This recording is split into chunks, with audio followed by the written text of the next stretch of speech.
Welcome back, everyone. Looks like we're going to have a fun day today. I think we're going to create a mob spawner. So I've already carved out a small room over here for us to use for our mob spawner.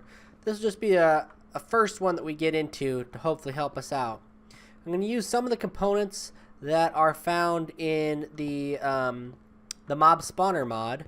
And for that, I needed a lot of feathers. So I've been spending the past few days working on getting feathers. And when I say feathers, I mean I need like 140 feathers. So for that, I needed a lot of chickens. So what I did over here is I got a lot of chickens.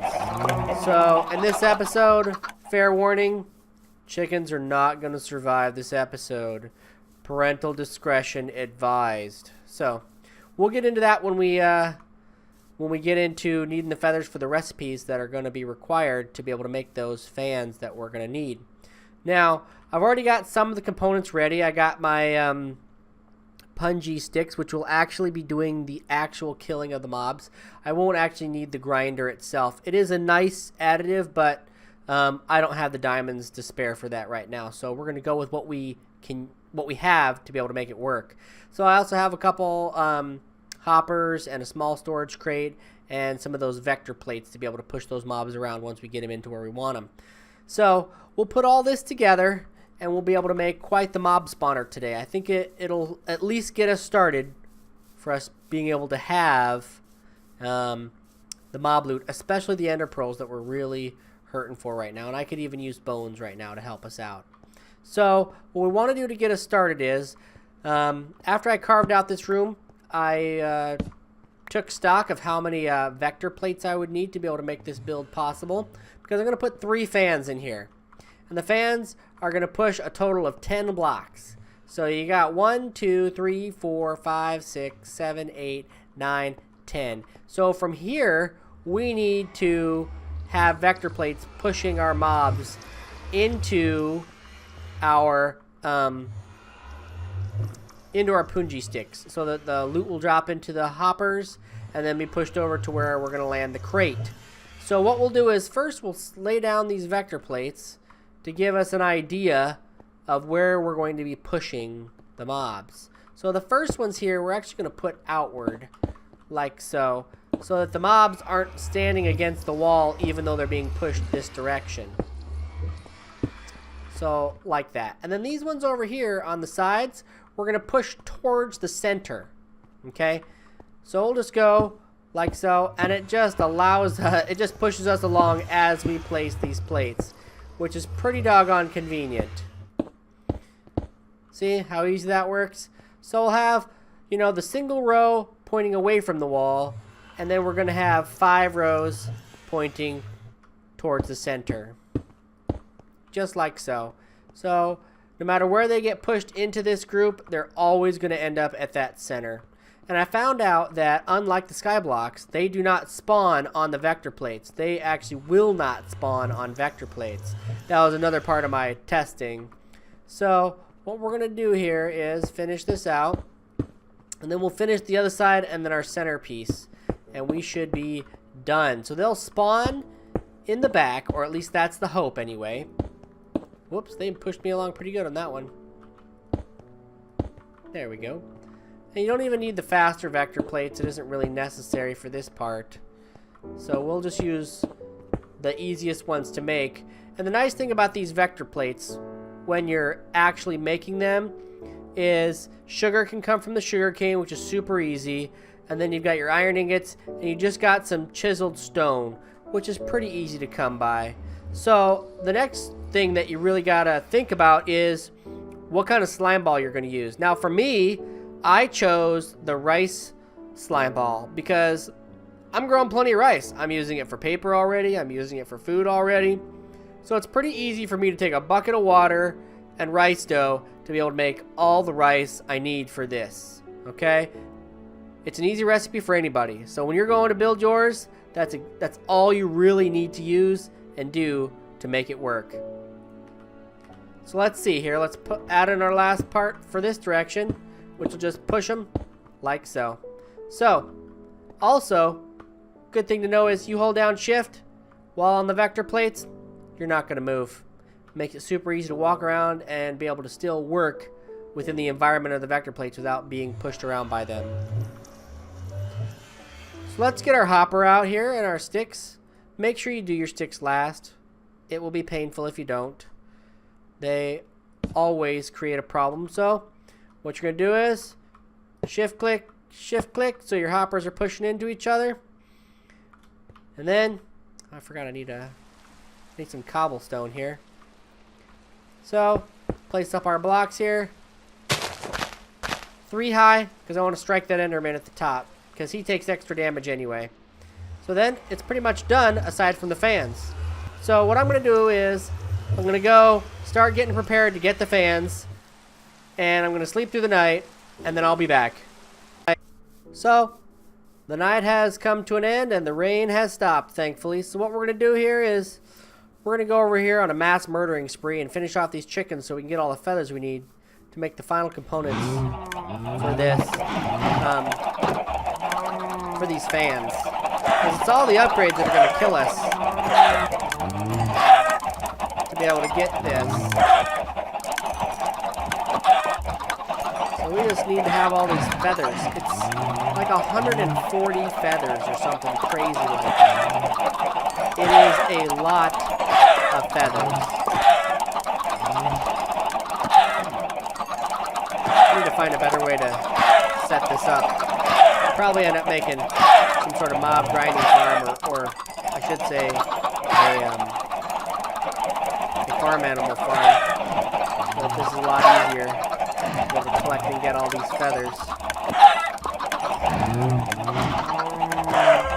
Because there is a lot to take care of here. So once we have these, we're going to be able to build the upgrades we need to be able to put in those fans, so I can push them further, and so I can choose a wider spread, because I want to be able to hit the mobs from all angles. Because like the spiders are down below, and the endermen are even taller.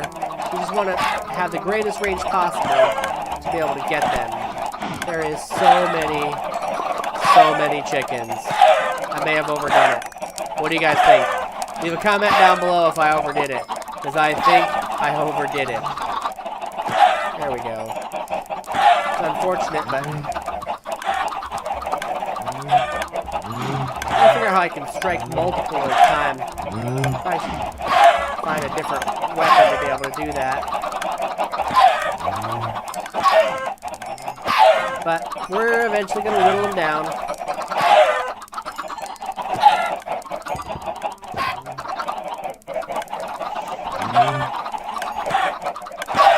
There we go, that's better. Now they're not a little faster. A lot of them have taken enough damage now that they're going to start dying.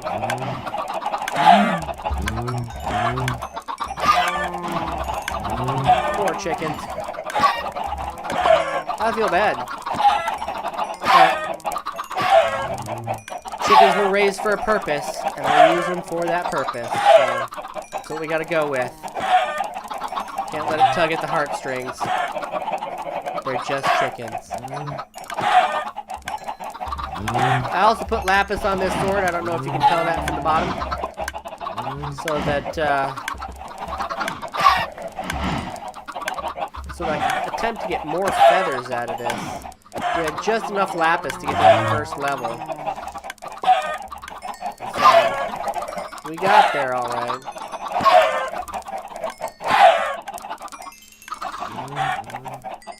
And I think that should do it. Let's make sure we got everything here. Yeah, there's a few more.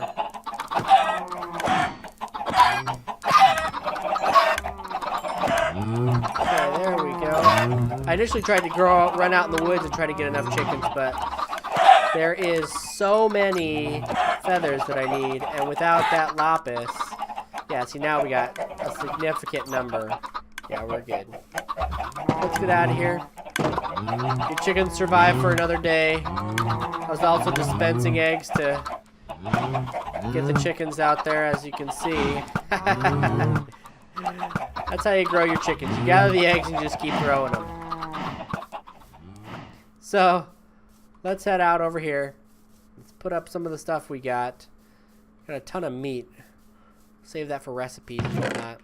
Let's see, we need to find a nice place for it here. Yeah, this will work. So we'll take our chicken meat here, our raw chicken, and set it all in place. Now we already had some feathers. That's a lot of experience, solidified experience.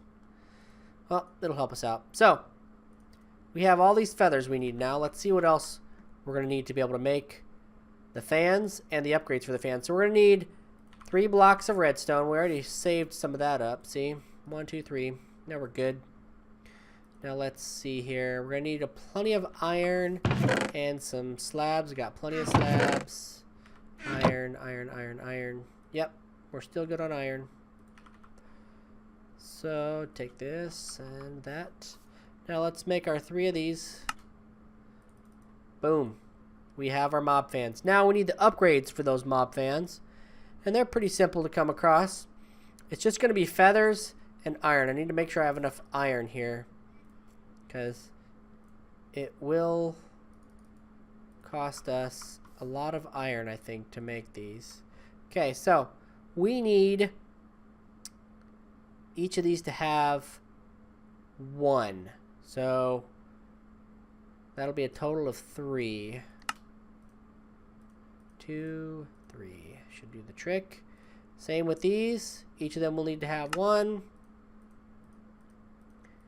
Now the big one is the distance modifier. So you can have a max of 10 of them, so it gives +1. Ooh, it requires a piece of redstone. Let's go back to our redstone and let's grab an actual stack. We're going to need, since we have 3 of them, we need 10 each. We might as well just go with the exact number we need. And we ran out of something.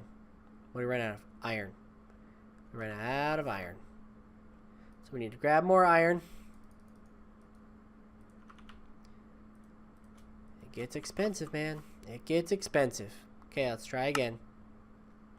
Nope, still not enough iron. Yeah, we're burning the iron today. Let me tell you. Burning the iron today. Uh-oh. Oh, there we go. It updated. Okay, there we go. We got it all now. So let's go. Let's set this down, because I haven't actually tested. I hope it doesn't require power. Nope. No power required. Huzzah. So, let's go put these in place. And then we should be able to remove those torches and watch the loot come in. It's going to be a pretty good setup, I think. It'll be basic, but it will do what is needed. And that's what we want. So remember, when you're walking across the vector plates, you gotta hold shift, otherwise you're not gonna go anywhere. So we got our 3 fans here. Bam, bam, bam. Let's take out our torches, because I have a feeling we're gonna be pushed. I don't know if it just pushes mobs or not, but you never know. You never know. So I'm gonna hide over here in the corner. I'm gonna separate this out into 3 piles. I'm gonna put 1 of you in there, 1 of you in there, 10 of you in there. Oh, it doesn't look like it pushes us. Good enough. Good enough. So this should... Whoops, I put those in the wrong ones. This should do the trick to be able to push those mobs. It doesn't look like it requires power. Hopefully this works. We're going to find out. Ooh, don't hit the punji sticks. See, that's what happens. It's bad when you hit them. Really, really bad. Okay, so we got a whole bunch of extra feathers. We got our cobblestone. Let's leave it alone for a while. So we'll come back here in a bit, and we'll see if it starts collecting loot, and to see if these guys have spawned where they need to spawn. So we'll return. So we're back. So we've been gone about an hour, hour and a half. Let's see what we've accumulated in that time. Well, we've got a few things, not too much. It's definitely a start. Not a perfect setup, but I think it'll be good enough to get us started. Hopefully we can get an ender pearl while I leave this running for a little bit, while I get on to doing some other things. And so, with that, I think we'll wrap up this episode. I think we'll bring it to a close. Thank you guys for watching. Don't forget to like and subscribe, and comment down below on some of the things that you enjoyed about this video. And we'll keep trucking along with each and every episode. See you guys next time.